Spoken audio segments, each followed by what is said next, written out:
दोस्तों नमस्कार, स्वागत है आपका आज दिन भर के मुख्य समाचारों में। यदि आपने अभी तक वीडियो को लाइक नहीं किया है तो लाइक कर दें और चैनल को भी सब्सक्राइब कर लें। साइंटिस्ट ने कर दिया चौंकाने वाला खुलासा। 334 परमाणु बमों के फटने जैसा था म्यांमार में आया भूकंप। जी आपको बता दें कि साइंटिस्ट ने दावा कर दिया है कि म्यांमार में 7.7 तीव्रता से आए भूकंप से 334 परमाणु बमों के बराबर ऊर्जा निकली। इस आपदा में 1700 से ज्यादा लोग मारे गए हैं और 3400 से ज्यादा लोग घायल हैं, तो वहीं कई लोग लापता भी हैं और खोज और बचाव प्रयासों के चलते ये संख्या और बढ़ने की उम्मीद है। नवरात्रि में मांस मछली की दुकानों पर उत्तर प्रदेश के अलावा कई और शहरों में भी लगा प्रतिबंध। जी आपको बता दें कि नवरात्रि के चलते देश भर के विभिन्न इलाकों में अंडा, मांस, मटन की बिक्री पर बैन लग चुका है। योगी आदित्यनाथ ने नवरात्रि के शुरू होने से पहले ही अवैध बूचड़खानों को बंद करने और धार्मिक स्थलों के 500 मीटर के दायरे में मांस की बिक्री पर बैन लगाने के सख्त निर्देश जारी कर दिए हैं। तो वहीं मध्य प्रदेश में भी नवरात्रि के मौके पर मेहर जिले और इंदौर जिले में नॉन वेज पर बैन लगा दिया गया है।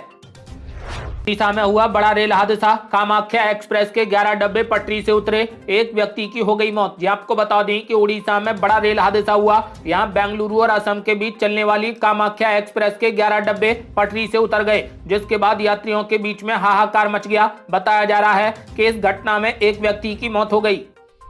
भारत में दिखा ईद का चांद। आज देश भर में धूमधाम से मनाई जाएगी ईद। सड़क पर नमाज नहीं पढ़ने की गई अपील। जी आपको बता दें कि आज देश भर में धूमधाम से ईद मनाई जाएगी। ईद को लेकर ऑल इंडिया मुस्लिम जमात के राष्ट्रीय अध्यक्ष मौलाना साहबुद्दीन रजवी बरेलवी ने ईदगाह और मस्जिद के इमामों से खास अपील की। उन्होंने साफ कहा कि ईद के मौके पर रोड और चौराहों पर नमाज ना पढ़ी जाए। बिहार के दौरे पर पहुंचे गृह मंत्री अमित शाह ने लालू यादव पर बोला बड़ा हमला। बोले आरजेडी के शासनकाल में बिहार में था जंगल राज। आपको बता दें कि बिहार दौरे पर पहुंचे गृह मंत्री अमित शाह ने आरजेडी पर जमकर हमला किया। उन्होंने आरोप लगाया कि लालू और राबड़ी के शासनकाल में बिहार को जंगल राज में बदल दिया गया था। अमित शाह ने पटना में तकरीबन 20 मिनट तक भाषण दिया और 15 बार लालू यादव का नाम लिया। उन्होंने साफ तौर पर कहा कि लालू यादव ने चारा घोटाला करके बिहार को बदनाम करने का काम किया है। अब महाराष्ट्र में पड़ने लगी भीषण गर्मी। हीट वेव का अलर्ट किया गया जारी। जी आपको बता दें कि महाराष्ट्र के मुंबई और पुणे में अब गर्मी लगातार बढ़ती जा रही है। यहां पारा 36 डिग्री सेल्सियस के पार जाने की उम्मीद है। इसी के साथ साथ समुद्री हवाओं की वजह से उमस भी महसूस होगी और यहां पर हीट वेव का अलर्ट भी जारी किया गया है। म्यांमार में 24 घंटे में 15 बार आए भूकंप से डोली धरती। मंदिर, ब्रिज सब हो गए तबाह। जी आपको बता दें कि भूकंप की मार से बैंकॉक से लेकर म्यांमार तक हाहाकार मचा है। ऊंची ऊंची इमारतें, हाईटेक इंतजाम सब धरे के धरे रह गए, लेकिन खतरा भी टला नहीं है, क्योंकि 24 घंटे में 15 बार म्यांमार की धरती भूकंप से कांप चुकी है। 24 घंटे में 15 झटके आए, 1000 से ज्यादा लोगों की मौत हो गई। ये म्यांमार की अब तक की सबसे बड़ी त्रासदी है। भूकंप के बाद से म्यांमार में इंटरनेट सेवाएं पूरे तरीके से ठप हैं। पंडित धीरेन्द्र शास्त्री ने अलीगढ़, मुरादाबाद और मेरठ के बाद अब मुजफ्फरनगर का नाम बदलने की कर डाली बड़ी मांग। आपको बता दें कि बागेश्वर धाम के पीठाधीश्वर पंडित धीरेन्द्र कृष्ण शास्त्री ने यूपी के मुजफ्फरनगर को लेकर बड़ी मांग कर दी। धीरेन्द्र शास्त्री ने कहा कि मुजफ्फरनगर का नाम बदलकर लक्ष्मी नगर कर देना चाहिए। वो इससे पहले भी कई शहरों के नाम बदलने की मांग कर चुके हैं। पंडित धीरेन्द्र शास्त्री ने औरंगजेब को देश विरोधी बताया और मुगलों के नामो निशान मिटाने की बात कही। आम आदमी पार्टी नेता संजय सिंह ने कर दिया बड़ा दावा। बोले अगर वक्फ बिल लेकर आई बीजेपी तो गिर जाएगी सरकार। जी आपको बता दें कि आम आदमी पार्टी सांसद संजय सिंह ने बड़ा दावा किया है कि अगर बीजेपी वक्फ बिल लेकर आएगी तो मोदी सरकार गिर जाएगी। उन्होंने कहा कि चंद्रबाबू नायडू, नीतीश कुमार, चिराग पासवान और जयंत चौधरी सभी ने मिलकर अल्टीमेटम दे दिया है। इन्होंने अल्टीमेटम इसलिए दिया है क्योंकि इनकी जमीन खिसकने लगी है। उन्होंने साफ कर दिया है कि यदि बीजेपी वक्फ बिल को पास करेगी तो मोदी सरकार गिर जाएगी।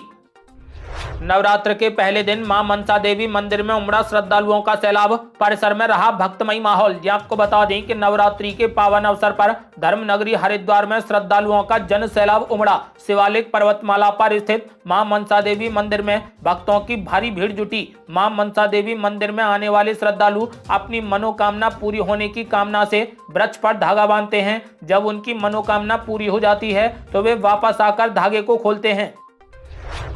अखिलेश यादव ने भाजपा पर बोला बड़ा हमला, बोले बीजेपी वाले नीतीश कुमार को मुख्यमंत्री नहीं बनने देंगे। जी आपको बता दें कि सपा अध्यक्ष अखिलेश यादव ने बड़ा दावा करते हुए कहा कि भारतीय जनता पार्टी कितने ही मौकों पर झूठ बोलती है, लेकिन मैं आज बता सकता हूं कि कैमरे बात नहीं बदलते। और आप ये देख लेना, जिस तरीके से महाराष्ट्र में हुआ है वैसा ही बिहार में भी होगा। अखिलेश यादव ने कहा कि हम लोग नीतीश कुमार को प्रधानमंत्री बनाना चाहते थे, पर बीजेपी वाले उनको मुख्यमंत्री नहीं बनने देंगे।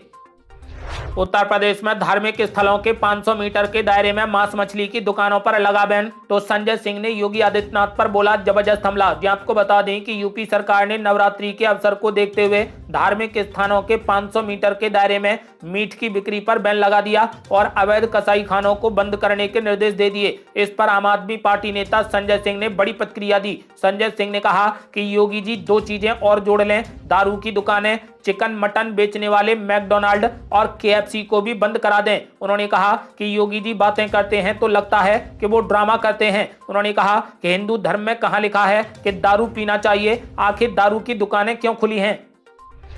राहुल गांधी के आरएसएस पर हमले को लेकर बाबूलाल मरांडी ने बोला जबरदस्त हमला, बोले अल्लमल्ल बोलने के बजाय वो आरएसएस कार्यालय जाएं। ये आपको बता दें कि झारखंड प्रदेश बीजेपी अध्यक्ष बाबूलाल मरांडी ने कहा कि कांग्रेस पार्टी के लोगों को अगर ये समझना है कि आरएसएस क्या है और देशभक्ति क्या होती है तो उन्हें आरएसएस कार्यालय जाना चाहिए। उन्होंने कहा कि राहुल गांधी जहां तहां जाकर अल्ल बल्ल बोलते रहते हैं, अच्छा होगा कि वो आरएसएस कार्यालय जाकर इस संगठन को समझें।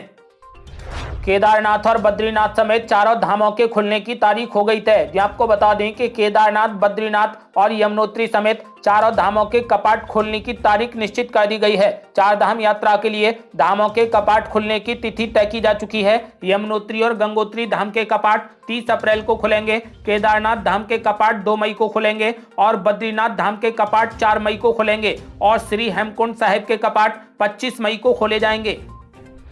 प्रधानमंत्री बनने के बाद पहली बार आरएसएस मुख्यालय पहुंचे पीएम मोदी, डॉक्टर हेडगेवार को दी श्रद्धांजलि। जी आपको बता दें कि गुड़ी पड़वा के मौके पर पीएम नरेंद्र मोदी ने नागपुर स्थित स्मृति मंदिर पहुंचकर आरएसएस के संस्थापक डॉक्टर केबी हेडगेवार को श्रद्धांजलि अर्पित की। आपको बता दें कि गुड़ी पड़वा के मौके पर आरएसएस ने एक समारोह का आयोजन किया। यहां से प्रधानमंत्री नरेंद्र मोदी आरएसएस के मुख्यालय पहुंचे और समारोह में शामिल हुए। प्रधानमंत्री बनने के बाद ये उनका आरएसएस मुख्यालय का पहला दौरा था।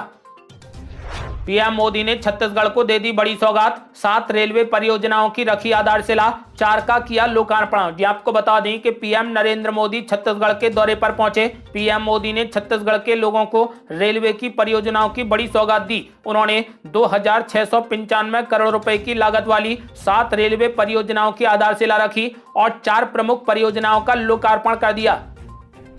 नवरात्र के मौके पर 3 लाख परिवारों को पीएम मोदी ने दे दी नए घर की चाबी। जी आपको बता दें कि छत्तीसगढ़ पहुंचे पीएम नरेंद्र मोदी ने प्रदेश के 3 लाख गरीब परिवारों को नए घर की चाबी प्रदान की। उन्होंने कहा कि नववर्ष और नवरात्र के पावन दिन ये 3 लाख परिवार अपने नए घर में प्रवेश कर रहे हैं। उन्होंने जनता का धन्यवाद करते हुए कहा कि ये सब इसलिए मुमकिन हुआ क्योंकि आपने मोदी की गारंटी पर भरोसा किया।